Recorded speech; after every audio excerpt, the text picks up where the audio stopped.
పోరాటం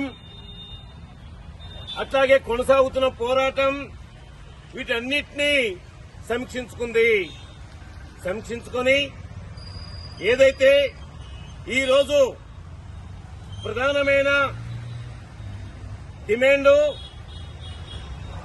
MSP Swaminathan commission సిఫారసుల్లో భాగంగా రైతు పెట్టిన పెట్టుబడికి 50% కలిపి సీటు ధర నిర్ణయించే చట్టాన్ని పార్లమెంట్లో ఆమోదించాలని ఈ మాట మనం చెప్తున్న మాట కాదు.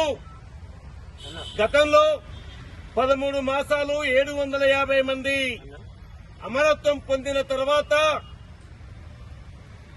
మోడీ సర్కార్ భారత ఉద్యమాన్ని రైతాంగ ఉద్యమానికి తలవొగ్గి రాతపూర్వకంగా హామీ ఇచ్చి నేను ఈ చట్టాన్ని తీసుకొస్తానని చెప్పి హామీ ఇవ్వడమే కాదు 750 కుటుంబాల్ని ఆదుకుంటానని రైతులపై పెట్టిన కేసులన్నింటినీ కూడా రద్దు చేస్తానని రాతపూర్వకంగా హామీ ఇచ్చాడు.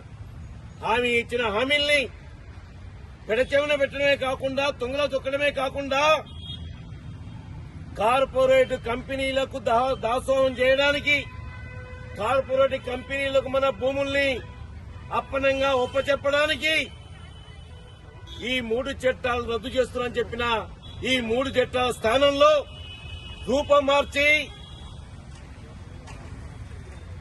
నూతన వ్యవసాయ మార్కెట్ విధానాన్ని బిల్లుని ముందుకు తీసుకొస్తా ఉన్నాడు.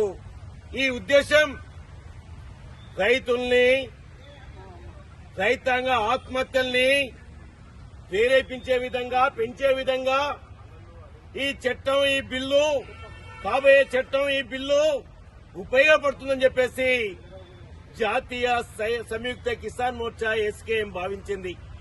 అందుకని మార్చి 5వ తేదీ నుండి 13వ తేదీ వరకు దేశవ్యాప్తంగా 500 జిల్లాల్లో ఆందోళన కార్యక్రమాలను చేయాలని చెప్పేసి కూడా నిర్ణయం చేసింది.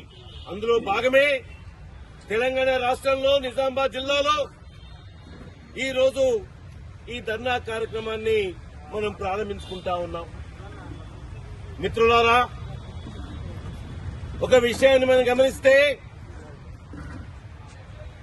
మనం ఏ షాప్ లో పోయినా మన అవసరాల నిమిత్తం ఏ వస్తువుని ఒక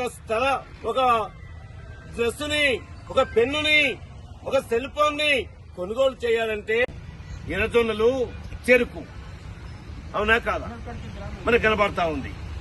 అట్లాగే వరి మరి ఇలా చెరుకు ఫ్యాక్టరీల పరిస్థితి ఈ చెరుకు ఫ్యాక్టరీలు వ్యవసాయ కూలీలకు పనిస్తుంది, ఉపాధిని ఇస్తుంది, ఉద్యోగులకు ఉద్యోగ అవకాశాలు ఇస్తుంది, రైతుకు లాభసాటిగా తీసుకొచ్చి పెడుతుంది.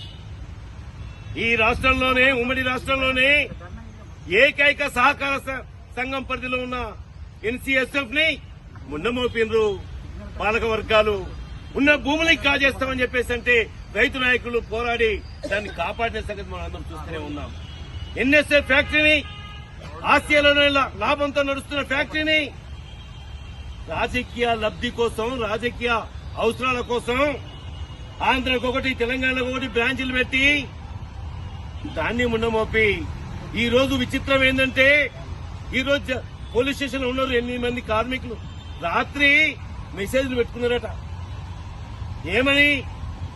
రాష్ట్ర మంత్రిని కలిసి అయ్యా మాకు జీతాలు లేవు, ఆ జీతాలు ఇస్తావా ఇయ్యవా, మరి నిన్నగాక మొన్న బ్యాంకు బాకీ ఫ్యాక్టరీ ఉండని 1 టైం సెటిల్మెంట్ అని చెప్పి చేయించుకొని 33 కోట్ల రూపాయలు ఒకటేసారి చెల్లించిన ఎన్ఎస్ఎఫ్ ఫ్యాక్టరీ ఈ జీతాలు